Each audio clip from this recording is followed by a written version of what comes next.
Are you a gun owner concerned about your rights in the face of increasing firearm regulations? Magazine capacity limits are becoming more common across the United States, and they're raising serious questions about constitutional freedoms. Today, we'll unpack the potential risks to your Second Amendment rights, and if you live in one of these 15 states, we will highlight what you need to know to stay informed and prepared. Why magazine limits exist. Let's address what politicians and critics are trying to achieve with these laws. Magazine restrictions are often presented as a way to curb gun violence, particularly in mass shootings. They claim that limiting the number of rounds a firearm can hold might reduce the lethality of such attacks. The reality is that criminals don't follow laws. A determined individual can carry multiple magazines or find other ways to circumvent these restrictions. What are magazine capacity limits? What are the different flavors of magazine capacity limits? And here's how these laws typically work. Possession bans. Some states make it unlawful to possess magazines over a certain capacity, regardless of when or where they were acquired. Sale and transfer restrictions. Other states focus on banning the sale, transfer, or manufacture of high-capacity magazines. Grandfather clauses. Some states include provisions allowing individuals to keep magazines they owned before the law took effect. Exemptions. Certain groups like law enforcement or military personnel are often exempt from these laws. While these exemptions make sense in some cases, they also highlight the unequal treatment of ordinary citizens versus government officials. Magazine capacity limits restrict the number of rounds a firearm's feeding device can hold. These limits are most commonly set at 10, 15, or 20 rounds, depending on the state.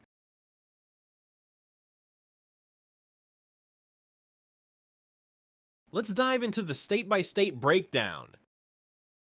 California's 10-round limit is one of the strictest in the nation, but it's also one of the most contested. In September 2023, Judge Roger Benitez ruled that the state's ban on large-capacity magazines violated the Second Amendment, while the 9th U.S. Circuit Court of Appeals allowed the ban to remain in effect during appeals. This ongoing lawful battle is a reminder of how fragile our rights can be.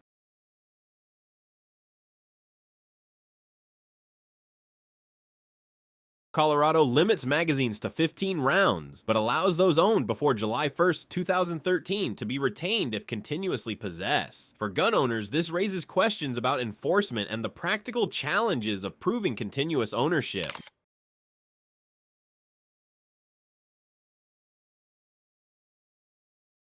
Connecticut bans magazines holding more than 10 rounds, with violations carrying severe penalties. The law includes a grandfather clause for pre-2014 ownership, but many gun owners see this as an example of government overreach.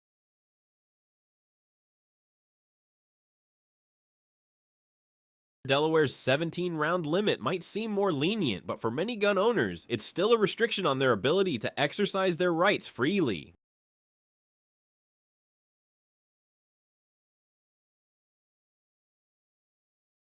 The nation's capital enforces a strict 10-round limit, reflecting its historically restrictive stance on gun ownership. For gun owners, this is yet another example of how laws in certain jurisdictions prioritize control over constitutional freedoms.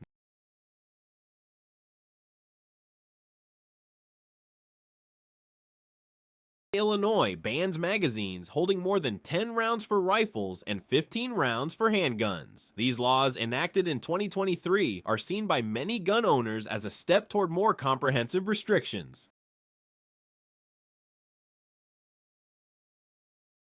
Hawaii's restrictions apply only to handguns, capping their capacity at 10 rounds. While this might seem narrow, it still impacts lawful gun owners who prioritize self-defense.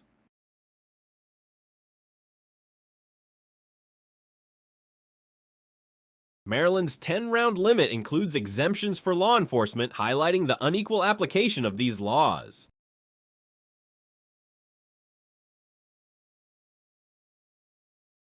Massachusetts limits magazines to 10 rounds unless they were lawfully owned before 1994. For gun owners, this raises concerns about how such long-term restrictions affect their rights over time.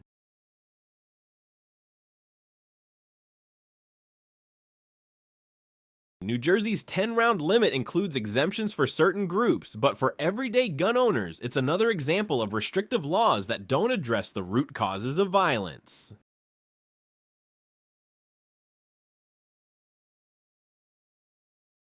New York's laws are among the most restrictive, capping magazines at 7 to 10 rounds. For gun owners, this represents an extreme limitation on their ability to defend themselves effectively.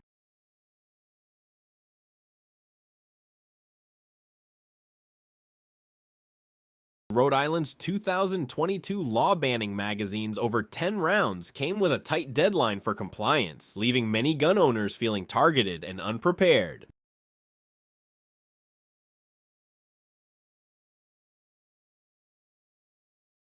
Vermont limits handgun magazines to 15 rounds, but for many gun owners, even this relatively lenient restriction feels unnecessary.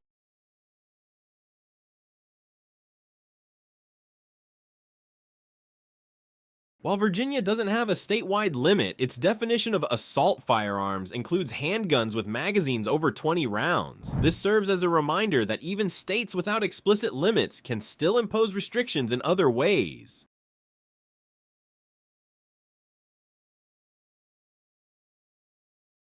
Washington's 10-round limit for rifles and pistols highlights the growing trend of restrictive laws in traditionally gun-friendly regions.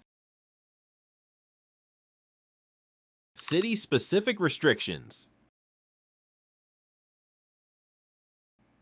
Some cities like Columbus, Ohio, impose their own limits, creating additional layers of complexity for gun owners who travel.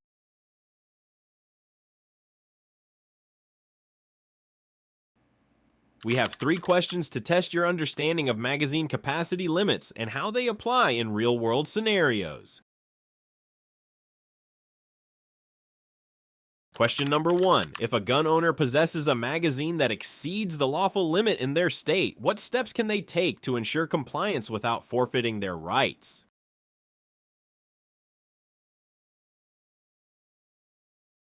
Question number 2. How do magazine capacity limits differ between rifles and handguns in states like Illinois and Vermont, and what does this mean for gun owners?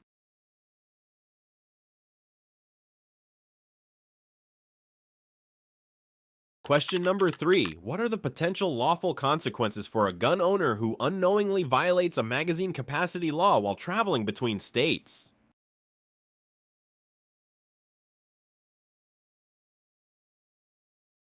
Thank you for watching. If you found this video helpful, don't forget to like, comment, and subscribe for more updates on your rights and firearm laws.